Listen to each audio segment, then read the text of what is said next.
Un sector, una voz. El podcast de la distribución profesional de materiales, fontanería y climatización.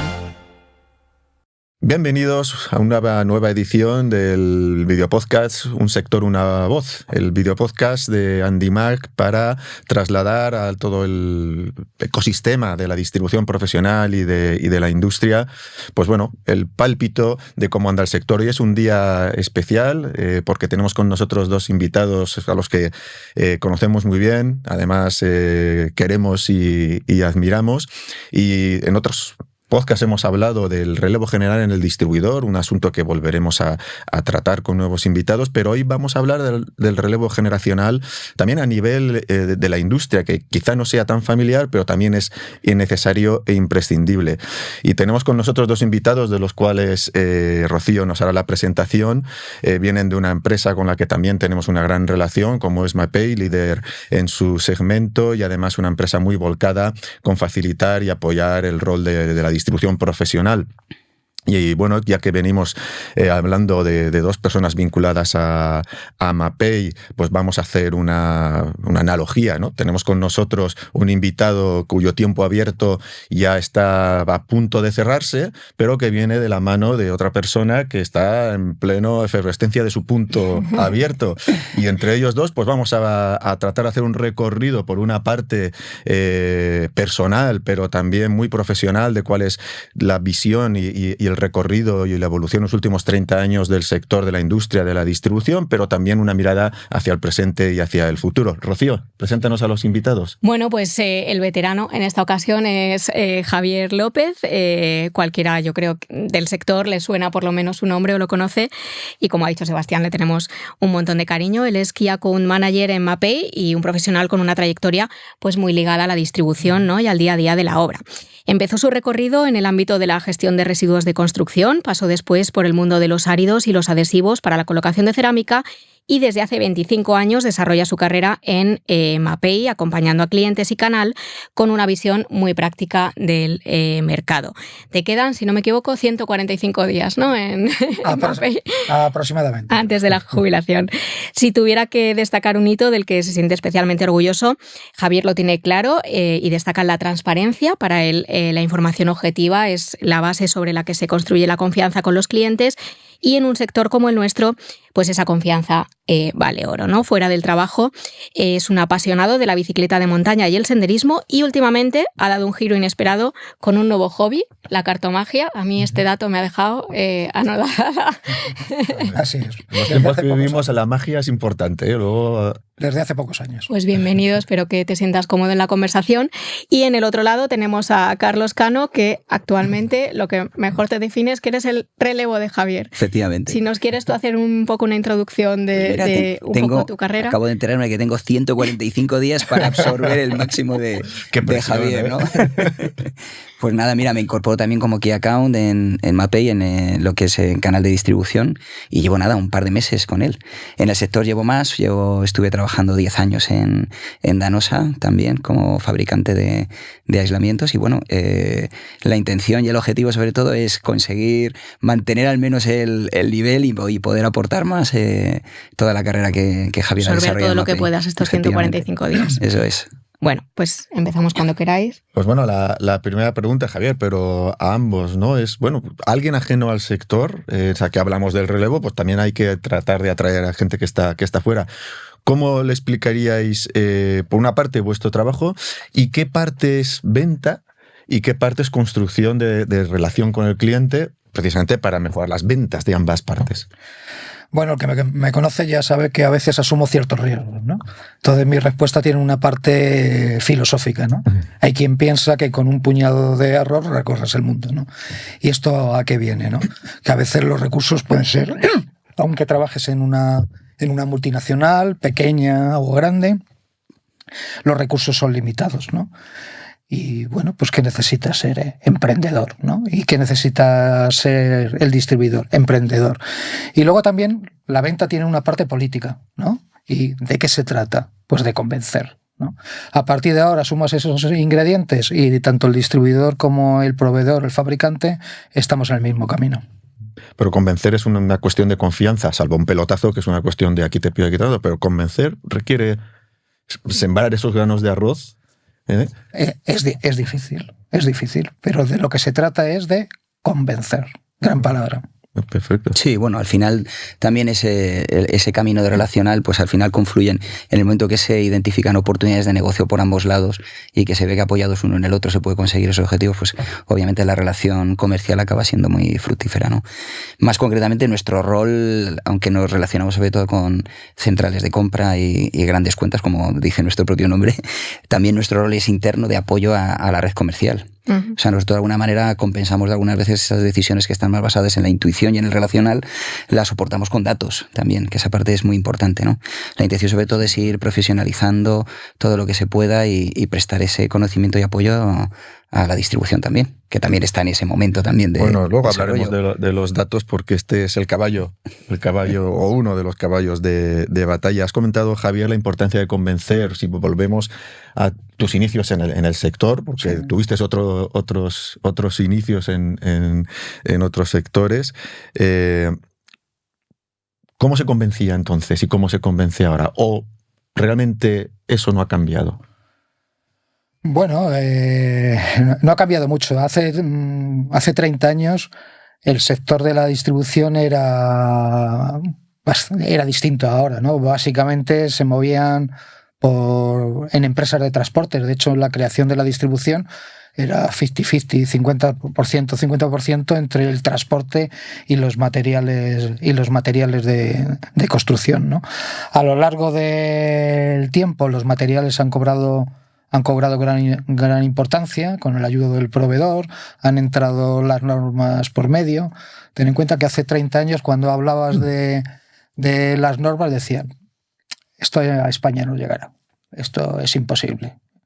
Y en cierta manera tenían razón, porque se bajó el listón. Cuando estaban las normas para la colocación de cerámica, se bajó el listón a los que llamábamos anexos Z. ¿Cuánto tiempo han tardado en desaparecer ese tipo de anexos? Pues 15 o 20 años. 15 o 20 años. Pero bueno, hemos dado un paso importante. Sí, hablar de adhesivos de colocación cerámica avanzados en el año 96... Sí, era no sé cómo sonaría, yo no lo sé, pero... Sí, de hecho había que contar que un peso importante lo tenían lo que se llamaban las colocaciones con morteros bastardos, ¿no? Que se le llamaba. ¡Qué palabra! Palabra. ¿Y por qué mortero bastardo? Eran morteros pobres que se confeccionaban en la propia obra y tenían un peso importante. Se calcula que hace 30 años el 40% de la colocación de cerámica se hacía con esos productos, no se hacía con adhesivos para la colocación de cerámica. Ha habido un viaje largo hasta conseguir que en nuestros tiempos aproximadamente estaremos del orden del 95%. Bueno, pues ahí ya está. Es difícil alcanzar el 100% sí. Siempre, pero ¿y si tuvieras que elegir algún tipo de aprendizaje que llevarte contigo durante esta trayectoria vital? ¿Cuál sería o cuáles serían? Bueno, la enseñanza que he sacado yo en todo este tiempo ha sido, la transparencia. Eso a lo largo del tiempo, pues ha contado a nuestro favor.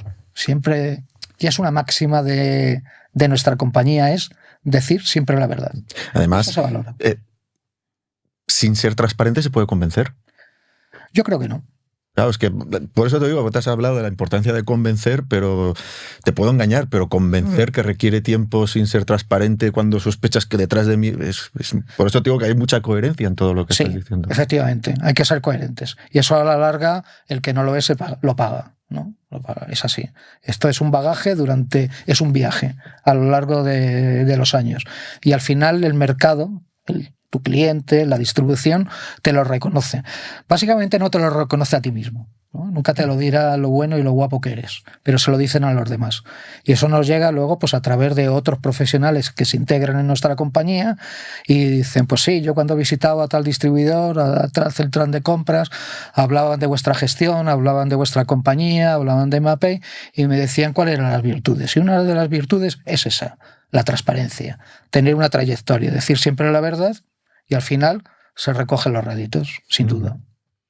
Pues sin duda alguna, convencer requiere transparencia y al final se recogen los créditos. Ojalá el mundo funcionara con esta transparencia. Y en estos 30 años, Pues os dijo Javier, pero yo creo que ya, 30 años en el caso de Carlos, no, pero experiencia acumulada sin duda tiene, ¿no? ¿Cuáles creéis que han sido los cambios más relevantes a nivel de la industria, a nivel de la distribución, a nivel incluso del constructor instalador, si llegáis, o incluso sé que es más complicado, de la propia demanda final, del usuario final, ¿no? Que en 30 años pues las tendencias han cambiado, y también la parte normativa, que como has comentado, pues hace 30 años la parte normativa estaba todavía el grano de arroz dentro de la tierra, a ver si crecía algo.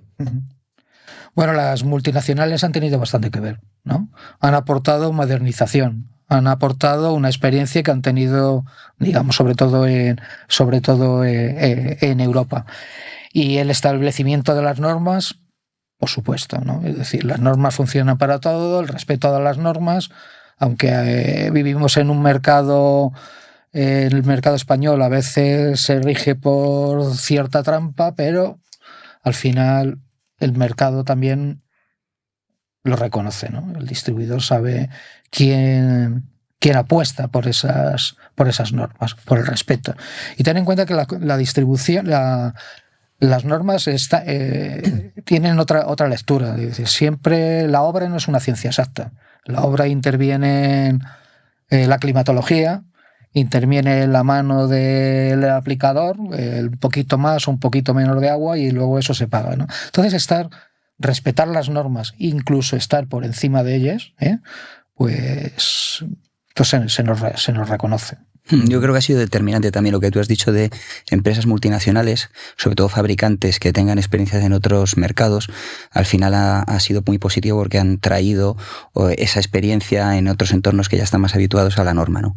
Luego otra cosa que es curioso de observar es cómo los fabricantes, que siempre, obviamente al principio en su origen, que está en su core de actividad, se centran mucho en el producto, y en los últimos años se empiezan a compensar, a decir, oye, voy a girar y me voy a centrar también en el cliente o en el canal, y no solamente en el producto. Digamos que hay un pivotaje entre lo que es producción, que está muy bien, y que las normativas ellos se someten a ellas, y gustosamente incluso, porque es una manera también de demostrar que garantizan la calidad de su producto, y por otro lado cómo orientan a sus equipos comerciales y de marketing hacia el cliente. Pero eso viene de la mano obviamente también de un cambio en el canal y en el cliente final. Sí, hay que ese empuje. ¿Y cómo responde o ha respondido el canal al canal y la demanda final, ¿no? Porque al final es todo, entiendo que es una apuesta de ir rompiendo barreras, de convencer, porque para cambiar una dinámica e incorporar otras soluciones, pienso, puedo asumir un riesgo también. Jolín, no lo conozco, no sé cómo va a funcionar, ¿qué me dices?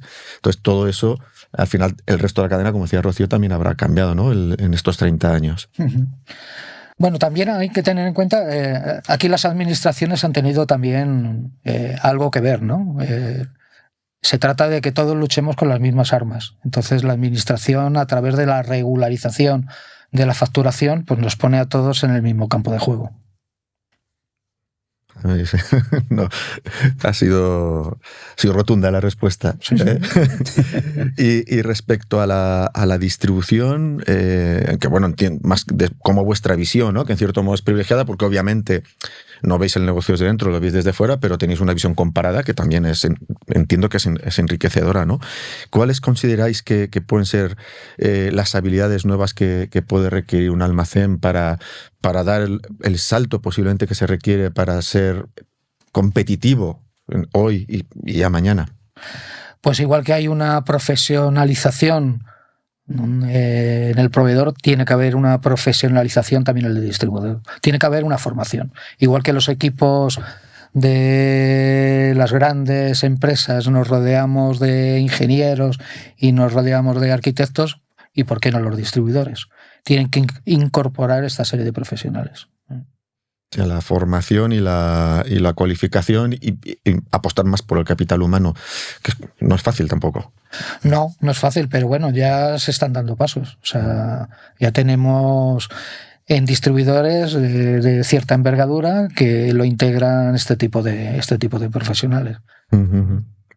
Y el cliente profesional, que sería el cliente del distribuidor, también ha ido cambiando, entiendo que ha ido cambiando con este tiempo. Yo, cuando hablo con gente que está en el mercado, lo que te dicen, hay como dos visiones. Uno que hay una tendencia a la especialización, pero hay una visión quizá más amplia, sobre todo en el mundo de la distribución, que es que lo que se está generando es un profesional multitarea, ¿no? Que lo hace todo. Yo diría que ahí ha habido un cambio. Esto sí que podría ser el profesional, el hombre orquesta, ¿no? Que sí, que lo hace todo. Pero yo creo que ahora, con el tema de la industrialización, los profesionales tienen una especialización en una labor, en una aplicación en concreto. Y lo que es curioso, que esa profesionalización se ha dado, ahora tiene una nacionalidad, ¿no? Que nos podemos ir sobre todo a las grandes ciudades, donde que cierto tipo de aplicación tiene una nacionalidad. La aplica básicamente un inmigrante. Y que además eso va a ir a más. ¿Están marcados por especialidades? Cada vez más. Sí. Pero por especialidades y por zonas, ¿no? Y por zonas, sí. En virtud de la dominancia, pues... Por zonas. Luego, además, los fabricantes tendemos a, cuando innovamos productos, generalmente, aparte de que tenga unas altas prestaciones, también el hecho de que sea fácil de aplicar facilita un poco ese perfil que tú comentas, claro, ¿no? Alguien que pueda estar dispuesto, a poco que tengas algo de valentía y buena mano, pues te pones a realizar cualquier tipo de aplicación, porque precisamente existen productos. Sí, que hay aplicadores que te dicen, joder, es que noto la diferencia en una masa y otra masa, y eso solamente con eso ya detecto que es un producto. Efectivamente. Como el pan, vamos. Eso es. En cierto modo. Y bueno, hemos hablado antes de los datos. ¿Habéis notado en algún momento que se ha hecho un clic digital de verdad en el canal, o realmente todavía no ha llegado ese momento? Bueno, Carlos me corregirá. Yo creo que es lento. Muy lento. Va muy lento. Seguramente yo pienso que alguna central de compras dará un paso adelante, y vivimos en un país que es un poco seguidista, y los otros le seguirán el paso, pero deben cambiar.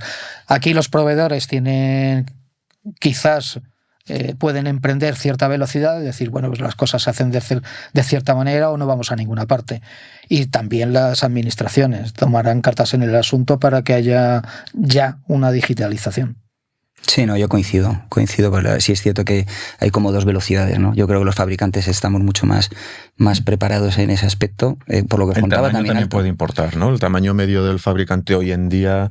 Bueno, puede, pero ayuda. Sí. Bueno, la especialización interna. La especialización interna, sin duda. Claro, que haya equipos dispuestos que están preparados para manejar esa información. Y el control del dato. Exacto. Claro, sí, aquí estamos hablando... dueño de tus datos y el distribuidor... Claro, pero bueno, ya, de una manera más amplia.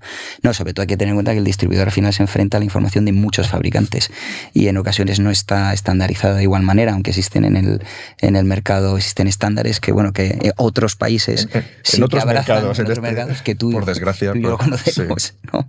Aquí todavía tardará un poco, ¿no? Pero supongo que es la típica pregunta, ¿no? O sea, ¿qué necesidad tienes de evolucionar si de momento tú crees que te va bien, ¿no? Supongo que si en algún momento los distribuidores en general, el canal y fabricantes, pues miramos un poco más hacia el futuro y queriendo precisamente mejorar o enfrentarte a un nuevo entorno que no sabes cómo va a venir, los datos son vitales. O sea, tener esa información plenamente disponible y sobre todo hacerla accesible en distintos soportes, y sobre todo centrando en la información que realmente es importante para que un cliente tome decisiones, o un usuario final, un instalador. Yo creo que es ahí donde está la clave, ¿no? Pero ya digo que depende un poco de cómo esa maduración interna, esa visión tenga cada... Este es el melonazo que sale en todos los episodios. Si alguien tiene la solución definitiva, por favor. Sí, no, pero al final has dicho una cosa que para mí es capital, y es el dato es comunicación. La digitalización lo que permite es comunicar, por eso también tiendes a monopolios, porque al final, si nosotros, al final lo que se busca es tratar de acercar esa información en forma de dato al cliente final. Si como distribuidores no tenemos una fuente homogénea, normalizada, un lenguaje común que trasladar al mercado, trasladamos ruido y el ruido no se entiende. Y ese para mí es el chip que hace falta cambiar, ¿no? Entender que digitalizar no es un proceso técnico, sino un proceso lingüístico. No sé si me estoy yendo a 3 pueblos, porque a mí me gusta pensar sobre esto, pero es que al final un dato requiere un emisor y un receptor. Y el receptor, si no lo lee, o no lo interpreta. Hay mercados que están... Por la normalización. Claro, la normalización. Hay sectores como el eléctrico, que eso lo tienen ya muy avanzado comparado con el resto de materiales de construcción. Pero yo creo que el salto fundamental es el comercio electrónico, que es donde tiene que haber estándares sí o sí. En nuestro caso, de momento, ya te digo que la actividad del sector de la distribución de materiales pues no requiere de ello, porque al final tú dispones del producto en un lugar, al final por el tamaño que tiene, por el peso, pues es complicado coger y meterlo en una furgoneta y llevarlo, aunque ya existe comercio electrónico de ese tipo de materiales. Pero yo creo que es donde está ahí la dificultad o el freno. Pero llegará un momento en el que esto se abrirá. De hecho, hay grandes operadores que ya están haciéndolo. O sea que... Bueno, es un proceso lento, y yo creo que lento también ha sido el proceso. Yo ya hace también bastantes años que entré en el sector, como muy bien sabes, Javier, que nos conocemos desde el principio, 20 exactamente, pero ya estaba antes vinculado de alguna manera, ¿no? Cuando ejercía como periodista también, por la parte que me correspondía. Y ya entonces se hablaba de producto o sistema constructivo, ¿no? Pero bueno, muchos años después todavía se sigue hablando. Son procesos lentos, quiero decir. ¿Qué es lo que domina y debe dominar, el producto o el sistema? Hombre, siempre es sistema. O no hay una disyuntiva y depende de cada caso. Sistema. Nosotros, y claro, lo teníamos fácil, ¿no? Porque nuestra compañía Mapei en todo el mundo lo que trabajan con sistemas, no trabajan con productos aislados. Y eso fue parte de nuestro mensaje, fue parte de nuestro discurso. Y no me separo de la verdad al decir que rápidamente otros lo hicieron suyo, ¿no? Hoy sin duda es eso, es sistema. ¿Y cuándo notaste que el mercado hizo clic para entender que había que orientarse hacia conceptos más sistémicos? Bueno, la distribución es esponja, realmente, y también como vivimos con distribuidores que hay una herencia generacional, pues los más jóvenes han hecho este mensaje y este discurso, lo han hecho suyo.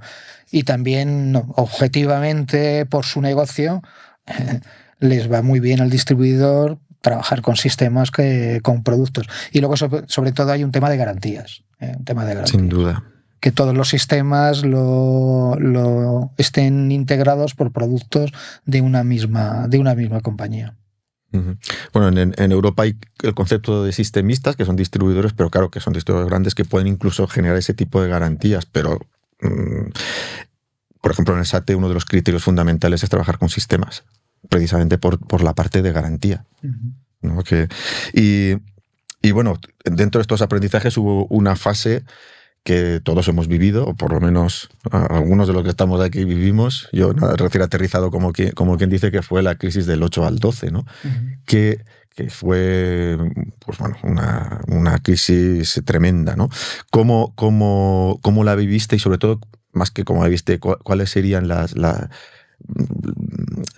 conclusiones que extrajiste, ¿no? Pues fueron años complicados, sobre todo del año 2008 al 2011.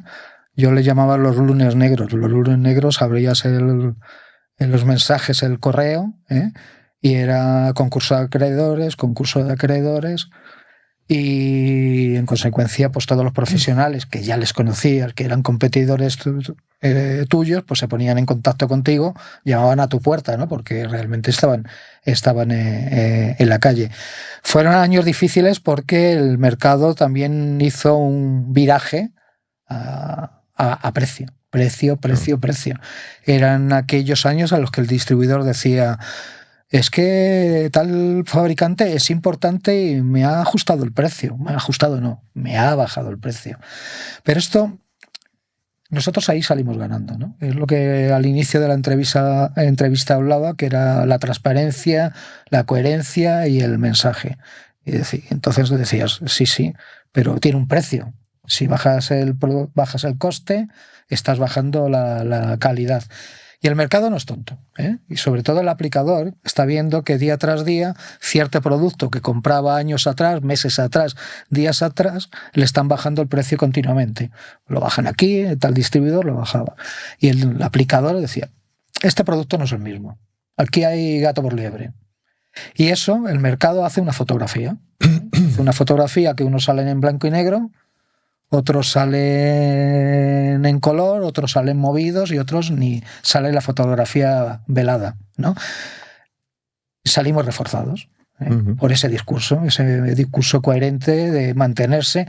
Cuidado, que daba miedo, porque veías que día tras día eran tanto distribuidores como fabricantes o hacían concurso de acreedores o bajaban sus ventas, ¿no? Sí. Decías, eso también nos puede llegar a nosotros, ¿cómo no?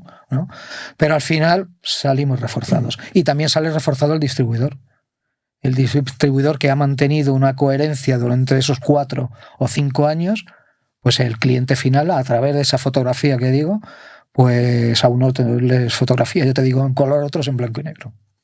Y imagino que en ese periodo también es un tiempo de mucha tensión natural, porque somos humanos y son muchos los problemas que se acumulan en la cabeza de las personas, pues también afecta a la relación comercial y surgirían tensiones, ¿no?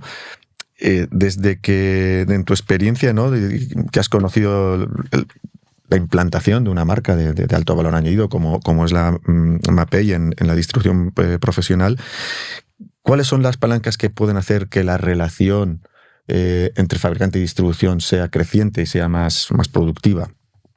Reitero, mantener el discurso. Transparencia, coherencia, sí, esa es la máxima. O sea que siempre no cambiar. O sea, esto es... Y ya te digo que esta es una herencia de la compañía a nivel... la propiedad, el doctor Squincy, que ya murió hace unos años, pues lo dejaba bien claro, que siempre había que decir la verdad. Y eso se traduce. Al final, tú recoges, siembras y recoges. Es que ya hay que tener espíritu también, para no dejarse llevar, porque claro, son muchas las... Bueno, supongo que sería la diferencia entre vender puntualmente, ¿no?, y salir por la puerta con el producto colocado, o establecer una relación comercial ya pensando en la reposición, en el medio y en el largo plazo, que es donde realmente se construyen las relaciones, ¿no? O sea, hacer una bajada de precio puntual y conseguir que el producto entre, yo creo que eso es fácil y tampoco hace falta ser un crack comercial para hacerlo. Pero que construir una relación, como está diciendo Javier, basada en la coherencia y en la transparencia, eso requiere un poco más, porque claro, depende de la situación en la que se encuentre el distribuidor, a lo mejor está pensando en atender una obra puntual, pero cuando le hablas de futuro, entonces ahí es donde se establece ahí 2 caminos paralelos en la que al final se generan oportunidades y donde las relaciones son más duraderas. ¿Pesa más ahora las relaciones personales o las métricas? De todo, ambas. O sea, en relación a relaciones personales también tienen que ser coherentes con el negocio. Si no, no se generan esas oportunidades de verdad. Y son completamente compatibles. Uh-huh.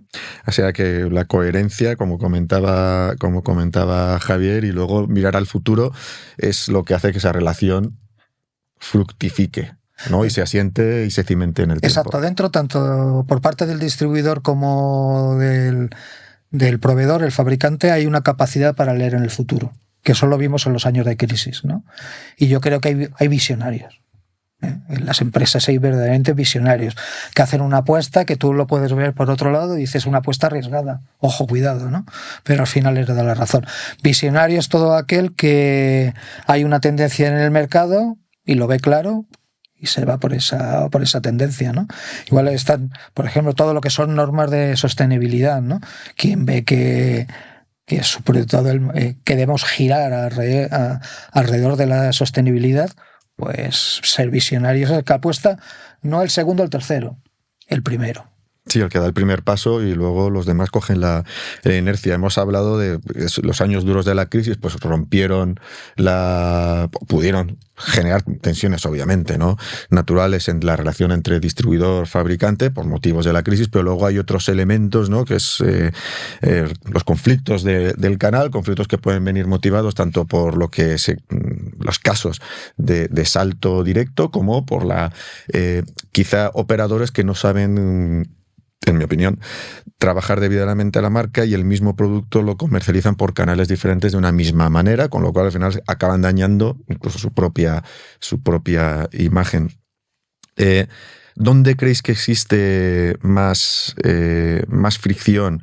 ¿En el caso de los precios, de venta directa, del e-commerce, de las exclusividades, digamos, de los canales, ¿no? Me corregirás, Carlos, pero vamos, yo creo que digamos que el camino se está allanando, ¿no? Porque cada vez son más distribuidores que se especializan y tienen equipos de aplicación de productos muy específicos, y sobre todo, y esto estaba ocurriendo en los 4 o 5 últimos años, a empresas de aplicación que se convierten en distribuidores.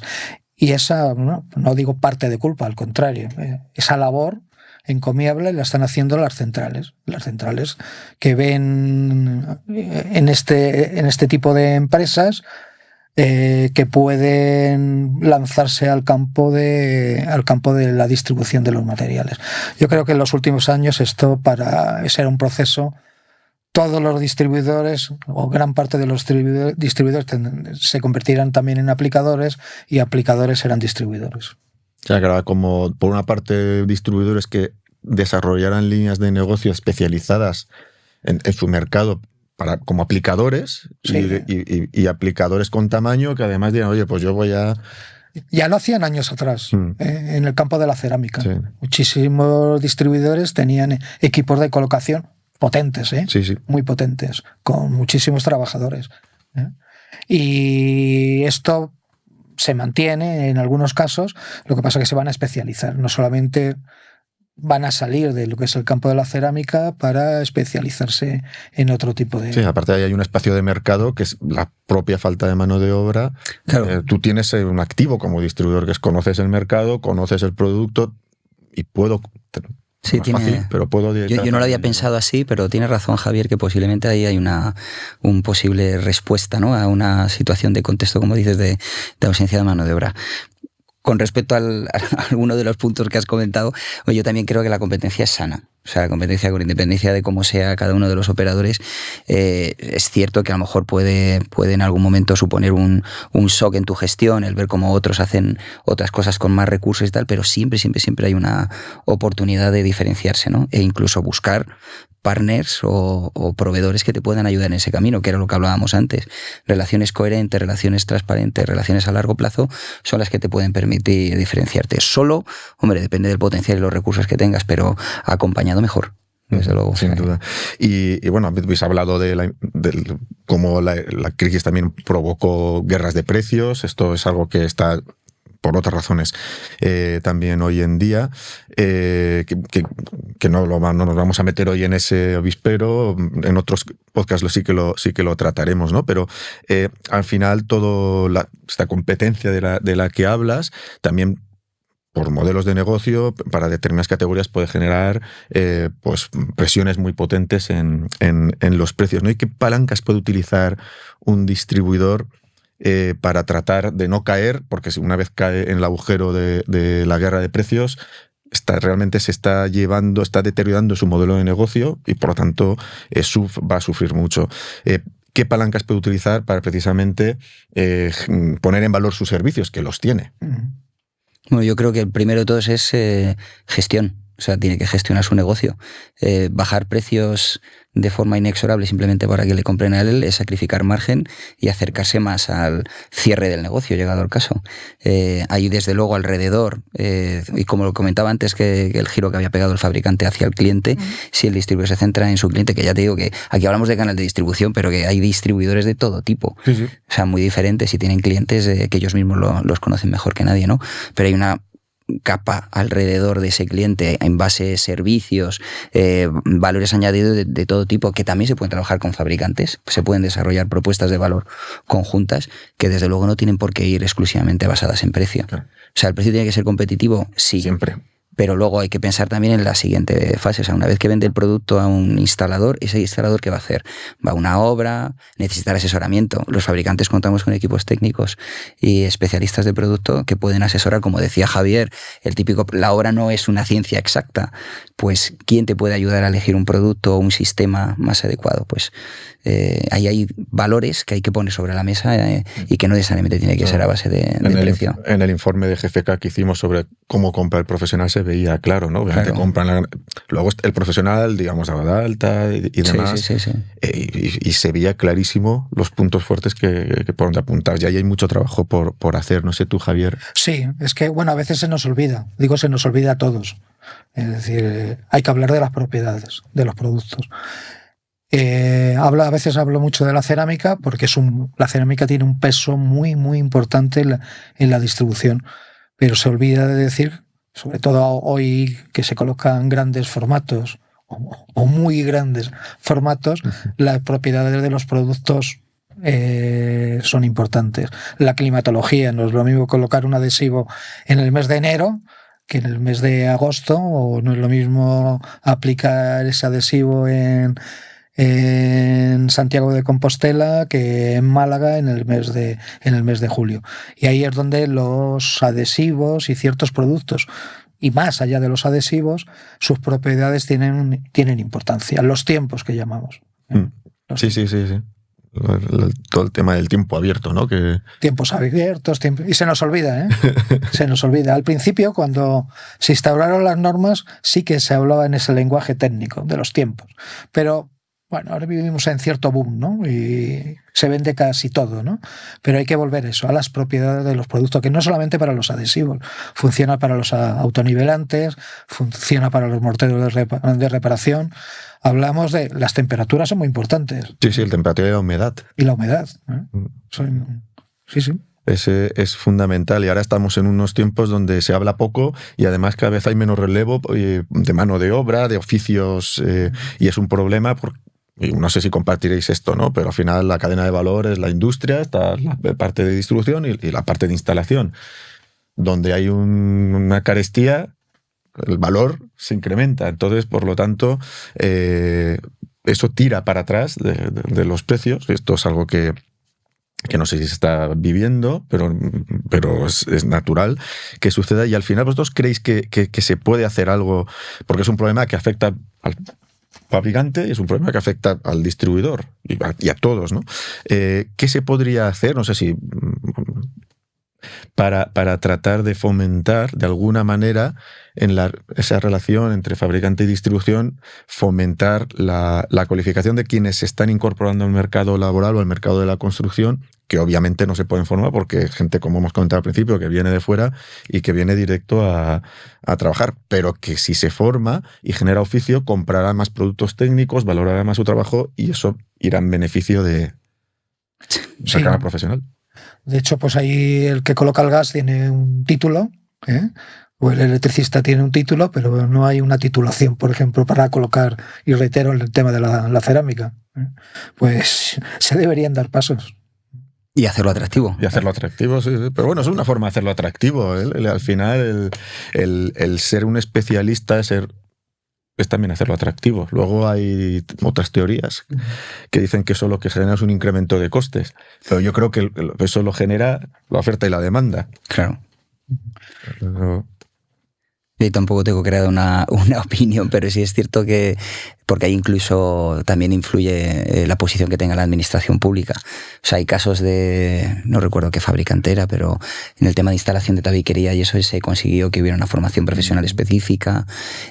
Pues lo que cuenta Javier, si hay a lo mejor desde, no sé, asociaciones o fabricantes se pudiera fomentar, puedes hacerlo también atractivo el crear una salida profesional.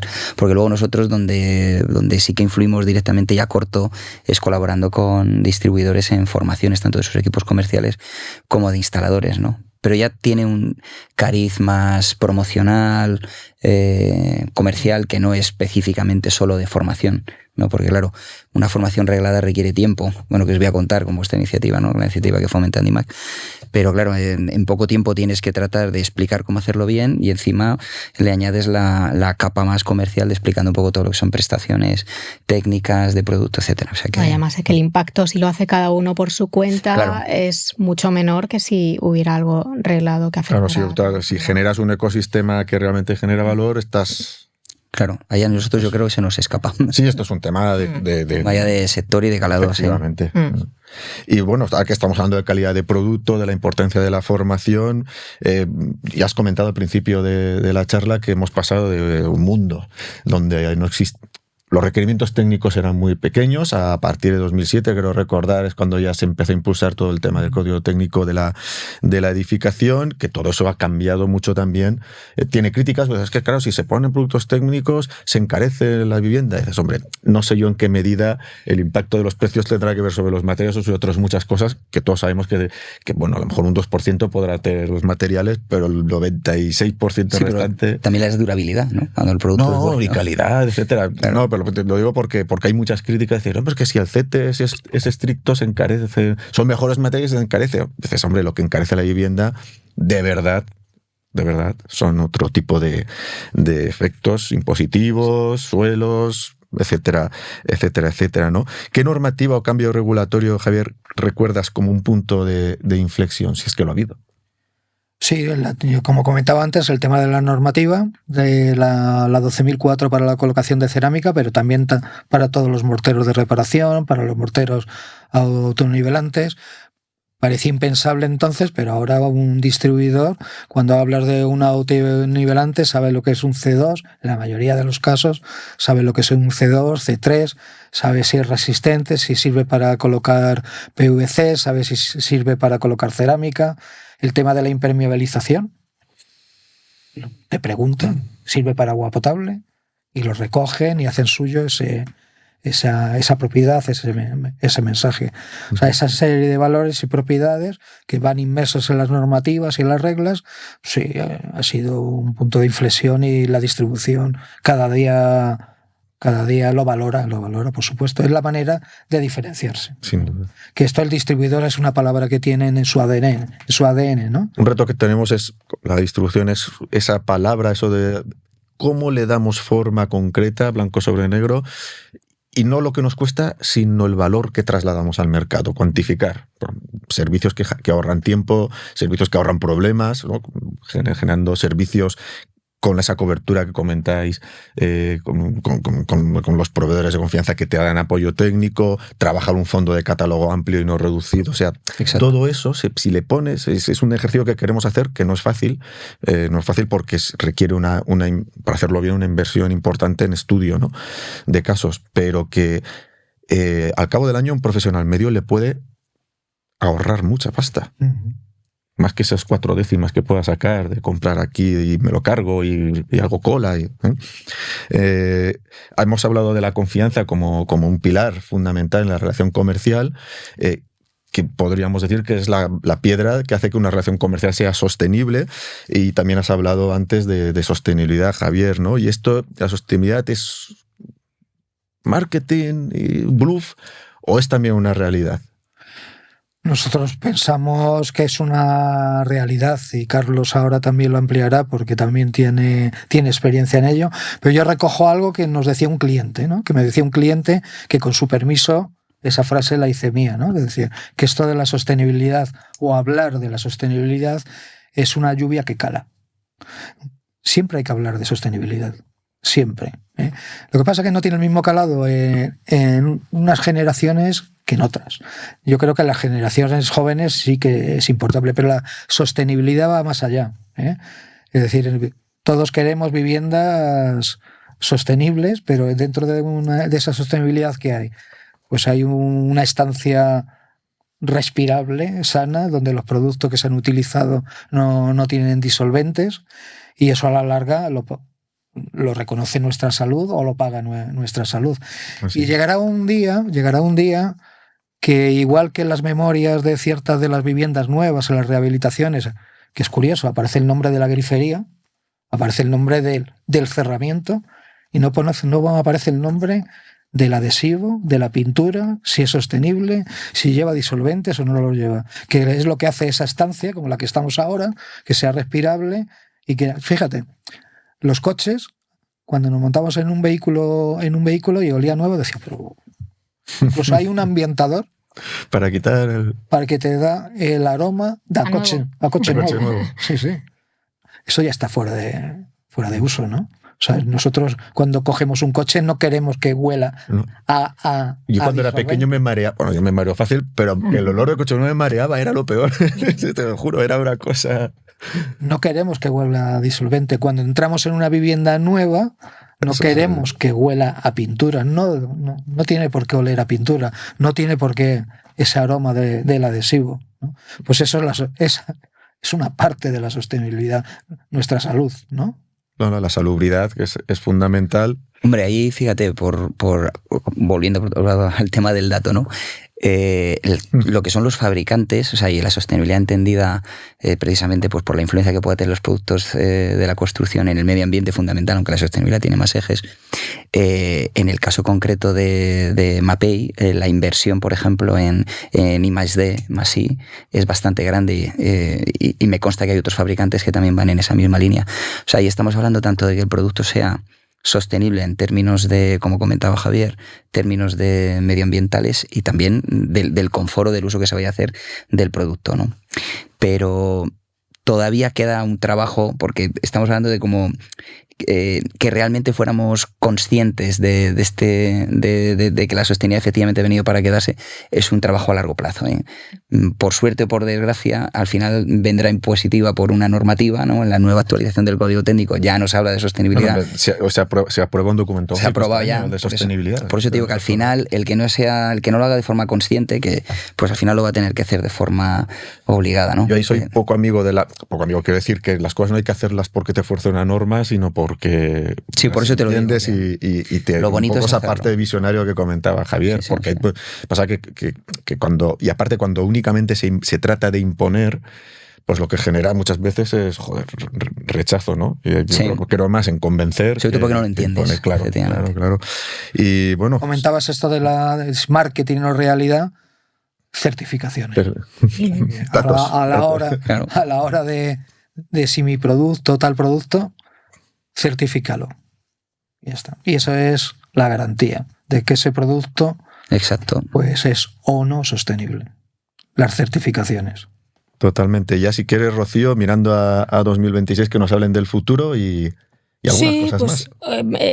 Pues eso, mirando a este año un poco horizonte a corto o medio plazo, ¿cómo describirías el estado del sector en una frase o en una palabra? ¿Es más optimista, cauteloso, en transición? Pues nosotros le tomamos el pulso al año siguiente, ya en el último trimestre del anterior, o sea, en el año 2025 ya le tomas el pulso al 2026, ¿no? Y sondeas entre los distribuidores. Y yo este año me ha sorprendido el optimismo, porque es un sector cauteloso, ¿no? Pero había optimismo, ¿no? Y incluso se atrevían a darte una cifra de crecimiento. Ahora, y siempre y cuando queda detrás, y veremos lo que pasa. Bueno, lo que pasa es lo que sucede ahora. Lo que pasa porque desde 2020 no ganamos para sustos, ¿no? Que luego llega la actualidad y... Ya sabemos cómo está. Estamos en marzo grabando esto, pues ya sabemos cómo está el mundo. Fijaros que generalmente cuando las cosas van mal, digo, ¿qué ha pasado? Tú empiezas a hacer análisis de datos para ver dónde está, dónde influir y tal. Cuando las cosas van bien, o efectivamente en este caso, que soplan vientos favorables, también hay que mirar el dato precisamente para, ¿por qué va bien? Para mantenerlo cuanto más en el tiempo, ¿no? Claro. Lo que se puede hacer, ¿no? Pero bueno, no iremos viendo. Yo desde luego también he coincidido con Javi, que se ve que tenemos por delante un periodo de tiempo, pues favorable, pero aún así, aunque suene así, hay que saber cómo aprovecharlo. O sea, no hay que bajar la guardia. ¿Y retos que destacaríais? ¿Los retos más críticos para la distribución en los próximos 3-5 años? Bueno, pues el distribuidor debe de posicionarse frente a los que llamamos grandes operadores, o hacer frente o convivir, y deben tomar esas decisiones, ¿no? El tema de la profesionalización, lo que apuntaba con anterioridad, tienen que rodearse de profesionales cualificados. O sea, el arquitecto y el ingeniero no solamente está para diseñar viviendas, ¿no? En Mapei el equipo comercial lo integran ingenieros, en gran mayoría arquitectos, y esto se debería trasladar y exportar a la distribución. Claro que sí. Y luego está el carácter emprendedor de los distribuidores, ¿no? Y ya las últimas generaciones son generaciones muy bien formadas, por detrás tienen la experiencia de anteriores generaciones, que muchos han visto en el bagaje de todas estas negocios familiares, han visto de todo. Les podrían, con sus padres o abuelos, ya les habrán contado un montón de batallitas, ¿no? Pero está por ahí, es ese carácter de emprendedor y de leer el futuro, ¿no? Porque si ahora con las últimas noticias geopolíticas, pues si muchos fueran conservadores, y habrá más de uno que no será conservador, que dará un paso adelante. Yo añadiría también la digitalización, pero por aterrizar, porque estos son conceptos muy generales que quedan de fábula, pero sobre todo en la obsesión de tratar de automatizar la mayoría de procesos que nos arrastran a tiempos, gestiones que no aportan ningún tipo de valor. Que hacen poco atractiva la empresa para ese relevo también. Exacto. Y luego, plantearse incluso hasta cambios de modelo de negocio. O sea, hay distribuidores que han mantenido modelos durante mucho tiempo.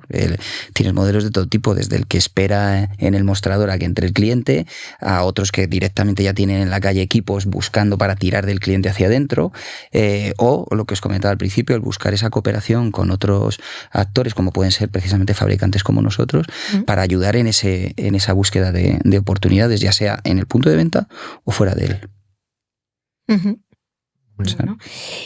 Javier, si te parece, para cerrar ya contigo, que sabemos que te queda poco más de un centenar de días para dejar. Un poco más, no 145, sí. Madre mía. Por eso. ¿Qué te gustaría que dijeran de ti, pues sobre todo los compañeros con los que has trabajado los últimos 30 años y también desde el canal de la distribución? ¿Con qué te gustaría que se quedara la gente de tu figura? Yo me quedo con lo que he aprendido, la verdad. Yo creo que he aprendido más que he aportado, sin duda. Bueno, pero has aportado mucho. Entraríamos en el terreno de las batallitas. Eso daría para muchas grabaciones. Entonces, me voy a mantener y voy a ser cauto. He aprendido bastante, pero en todos los órdenes, los órdenes del mundo comercial y los órdenes de la vida. O sea, tantos años dan lugar para eso, para aprender. ¿Algún último consejo con el que...? El último consejo... ¿Cuál me darías? Que me quedan 145. Claro. Un último consejo a tu relevo. Además en secreto, que esto no lo va a ver nadie. Si es que realmente esto de la venta, es decir, la compañía tiene mucho que dar, tiene muchos recursos, pero esto de la venta es todo un mundo. Pero sobre todo yo vuelvo otra vez a la filosofía. Paciencia. Muchísima paciencia, honradez y trabajar, ¿no? Y son muchas horas las que hay que dedicar y que sacrificar.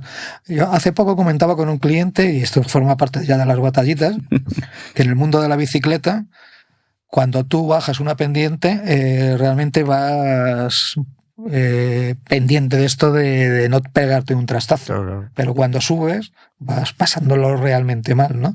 Y decía, hostias. Y me decía, ¿tú es posible, dice, que yo suba en bicicleta y piense en trabajo? Sí, pues por ejemplo. Ahora te puedes hacer mucho más daño cuando vas en caída. Sí. Bueno, pues muchísimas gracias. Esperamos que hayáis estado a gusto. Muy bien. En la conversación. Bueno, ¿y un truco de magia no...? Sí. A ver, por supuesto. Ahora en petit comité. El petit comité, por supuesto. Esto lo cortaremos, ¿no? ¿Tenemos baraja? Sí. Por ver. Sí, tengo que ir a por ella, pero ya... Fuera ya de... fuera, vale. No lo quiere hacer. Vale, necesito extender a lo Mike Oldfield. Bueno, pues la haremos para la siguiente. Pues muchas gracias, Javier, por gracias todo, a vosotros. Y muchas gracias, Carlos, también. Gracias. Y hasta la próxima. Muy bien. Muchas gracias. Muchísimas gracias A todos. Venga. Un sector, una voz. El podcast de la distribución profesional de materiales, fontanería y climatización.